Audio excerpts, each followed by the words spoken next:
dengan NIM B1A1222355 dan sebelah kanan saya. Kemudian dengan NIM B1A1222392.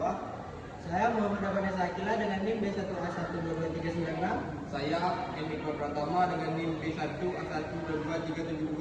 Saya Muhammad Akbar Farisi dengan NIM B1A1222351. Saya juga Biasari dengan NIM B1A1222361. Saya Jessica Muhammad Asia dengan NIM B1A12238. Saya Mahfudz Rasmani dengan NIM B1A12238. Mari simak video materi kelompok kami tentang perjanjian bernama. Baik, untuk kami dari kelompok 3 akan membawakan tema perjanjian bernama. Oke, sebelum kita masuk ke materi, saya akan menjelaskan apa dulu itu perjanjian. Perjanjian adalah peristiwa di mana dua orang atau lebih saling berjanji untuk melakukan atau tidak melakukan suatu perbuatan tertentu yang biasanya secara tertulis. Para pihak yang bersepakat mengenai hal-hal yang diperjanjikan berkewajiban untuk menaati dan melaksanakannya, sehingga perjanjian tersebut menimbulkan hubungan hukum yang disebut perikatan atau verbintenis. Dengan demikian, kontrak dapat menimbulkan hak dan kewajiban bagi para pihak yang membuat kontrak tersebut karena kontrak yang mereka buat telah menjadi sumber hukum formal asal kontrak tersebut adalah kontrak yang sah. Macam-macam perjanjian. Di dalam pasal 13-19 KUA Perdata, perjanjian dibedakan menjadi dua macam, yaitu perjanjian bernama atau nominat dan tidak bernama innominat. Kontrak nominat atau perjanjian bernama dalam bahasa Belanda yaitu benom overeenkomst atau perjanjian khusus adalah perjanjian yang memiliki nama sendiri, merupakan kontrak-kontrak atau perjanjian yang sudah dikenal dalam KUA Perdata dan merupakan perjanjian yang sering ditemui di masyarakat. Dalam KUA Perdata ada 15 jenis kontrak nominat, yaitu yang pertama jual beli.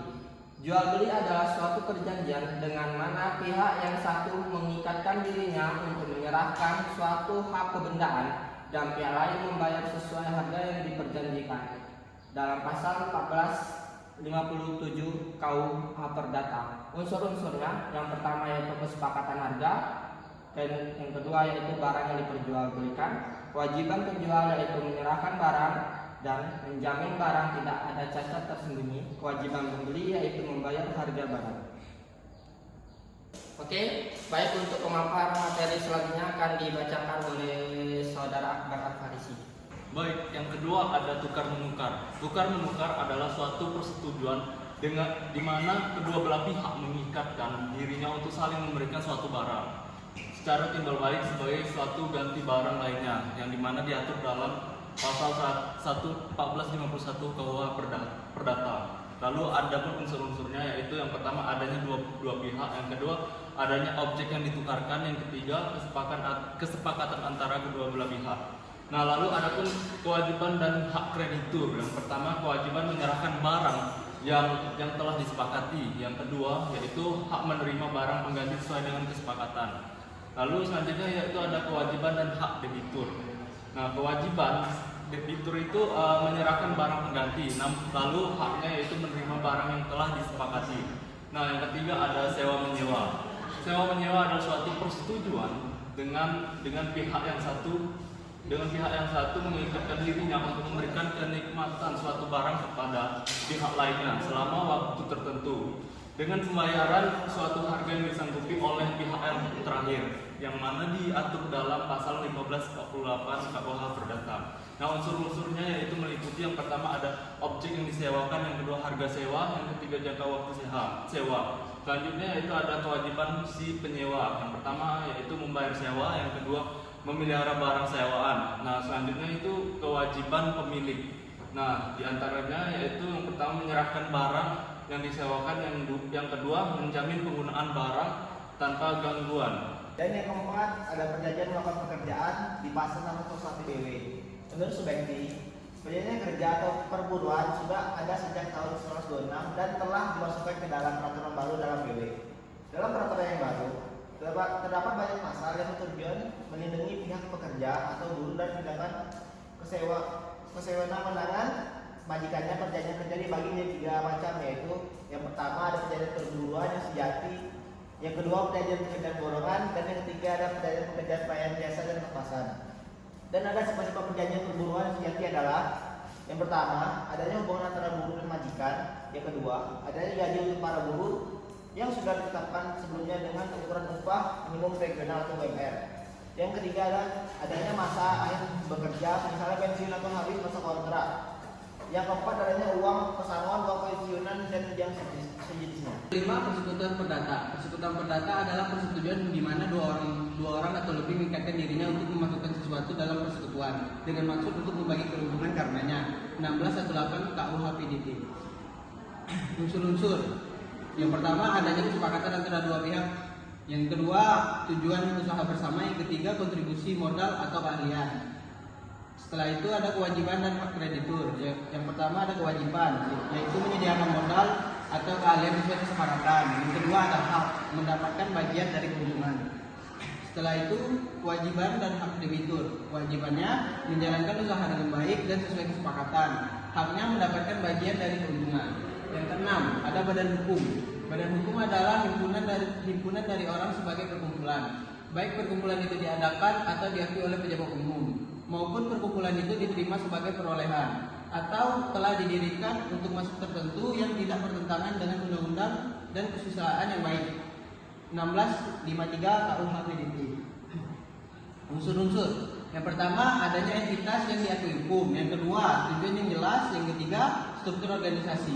Kewajiban dan hak kreditur. Kewajibannya menyediakan modal atau dukungan lain. Hak menuntut pembayaran atas hutang badan hukum.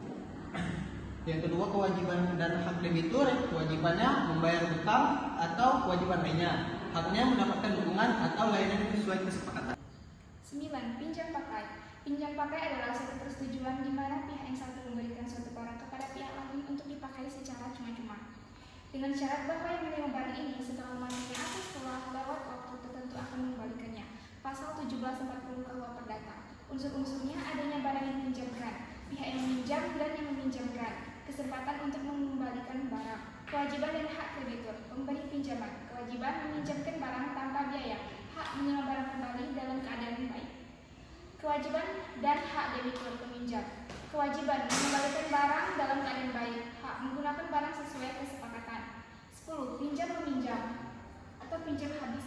Pinjam pakai habis. Pinjam meminjam pakai habis adalah suatu perjanjian yang menentukan pihak pertama menyerahkan sejumlah uang yang dapat habis terpakai kepada pihak kedua dengan syarat bahwa pihak kedua tersebut akan mengembalikan barang sejenis kepada pihak lain dalam jumlah dan keadaan yang sama. Pasal 1794 KUH Perdata. Unsur-unsur adanya sejumlah uang atau barang yang dipinjamkan, kesepakatan untuk mengembalikan dalam jangka waktu tertentu, kewajiban dan hak kreditur, kewajiban memberikan pinjaman, hak menerima kembali uang atau barang yang dipinjamkan beserta bunga jika ada, kewajiban dan hak debitur, kewajiban mengembalikan pinjaman beserta bunga jika ada, dan hak menggunakan pinjaman untuk keperluan tertentu. 11. Pemberian kuasa. Pemberian kuasa adalah suatu perjanjian yang berisikan pemberian kekuasaan kepada orang lain yang menerimanya untuk melaksanakan sesuatu atas nama orang yang memberi kuasa. Pasal 1792 KUH Perdata.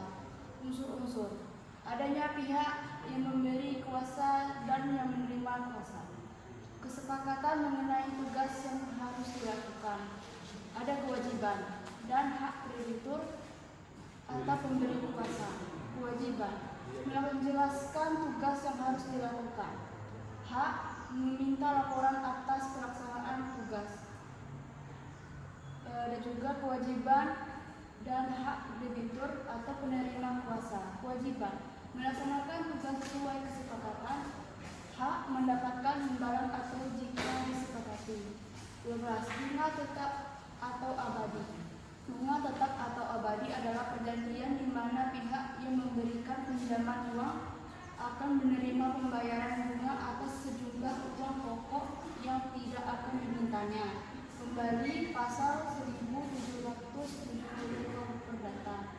Unsur-unsur adanya investasi yang menghasilkan bunga tetap, kesepakatan mengenai pembayaran bunga, ada kewajiban dan hak kreditur. menyediakan modal, hak menerima pembayaran bunga tetap. Dan terakhir, kewajiban dan hak debitur atau penerima investasi, kewajiban membayar bunga tetap, hak menggunakan modal sesuai kesepakatan. Selanjutnya, perjanjian untung-untungan. Perjanjian untung-untungan adalah suatu perbuatan yang hasilnya yaitu mengenai untung ruginya, baik bagi semua pihak maupun sementara pihak yang tergantung pada kejadian yang belum pasti. Diatur dalam pasal 1774 KUH Perdata. Unsur-unsurnya itu berupa yang pertama adanya ketidakpastian dalam hasil, yang kedua kesepakatan mengenai pembagian keuntungan atau kerugian, kewajiban dan hak kreditur. Kewajibannya yaitu menyediakan modal atau dukungan lain, haknya menerima bagian dari keuntungan. Kewajiban dan hak debitur yang lainnya yaitu kewajiban itu menjalankan usaha atau kegiatan yang disepakati, haknya mendapatkan bagian dari keuntungan. Selanjutnya, penanggungan utang. Penanggungan utang adalah suatu perjanjian di mana pihak ketiga demi kepentingan kreditur mengikatkan dirinya untuk memenuhi perikatan debitur. Bila debitur itu tidak memenuhi perikatannya, diatur dalam pasal 1820 KUH Perdata. Unsur-unsurnya yaitu yang pertama adanya pihak yang menanggung utang atau penjamin dan yang berutang. Yang kedua, kesepakatan mengenai tanggung jawab penjamin. Kewajiban dan hak krediturnya yang pertama kewajiban menginformasikan kondisi utang, yang haknya menuntut pembayaran dari penjamin jika debitur gagal bayar. Kewajiban dan hak debitur, kewajibannya membayar utang sesuai kesepakatan, haknya mendapatkan dukungan dari penjamin jika diperlukan. Perjanjian perdamaian atau deeding. Perdamaian adalah suatu persetujuan yang berisi bahwa dengan menyerahkan, menjanjikan, atau menahan suatu barang, kedua belah pihak mengakhiri suatu perkara yang sedang diperiksa pengadilan atau mencegah timbulnya suatu perkara diatur dalam pasal 1851 KUH Perdata. Definisi lainnya yaitu persetujuan dengan mana kedua belah pihak atas dasar saling pengertian mengakhiri suatu perkara yang sedang berlangsung atau mencegah timbulnya suatu perkara diatur dalam KRT 1888 MBW. Unsur-unsurnya itu yang pertama adanya perselisihan atau sengketa, yang kedua kesepakatan mengenai penyelesaian. Kewajiban kreditur menerima penyelesaian yang disepakati, hak krediturnya menerima kompensasi atau penyelesaian sesuai kesepakatan. Kewajiban dari debitur membayar atau memberikan kompensasi sesuai kesepakatan, hak debiturnya mendapatkan penyelesaian sengketa. Selanjutnya, prinsip-prinsip umum dalam perjanjian bernama. Yang pertama itu kebebasan berkontrak, adalah para pihak bebas untuk membuat perjanjian selama tidak bertentangan dengan undang-undang, ketertiban umum, dan kesesuaian.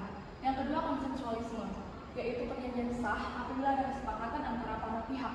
Yang ketiga, kekuatan mengikat, yaitu perjanjian yang dibuat secara sah mengikat sebagai undang-undang bagi mereka yang membuatnya. Yang keempat, itikat baik, yaitu para pihak harus melaksanakan perjanjian dengan itikat baik. Syarat-syarat sahnya perjanjian menurut pasal 1320 KUH Perdata. Yang pertama, kesepakatan mereka meningkatkan dirinya. Yang kedua, kecakapan untuk membuat suatu perikatan. Yang ketiga, suatu hal tertentu. Dan yang keempat, suatu sebab yang halal.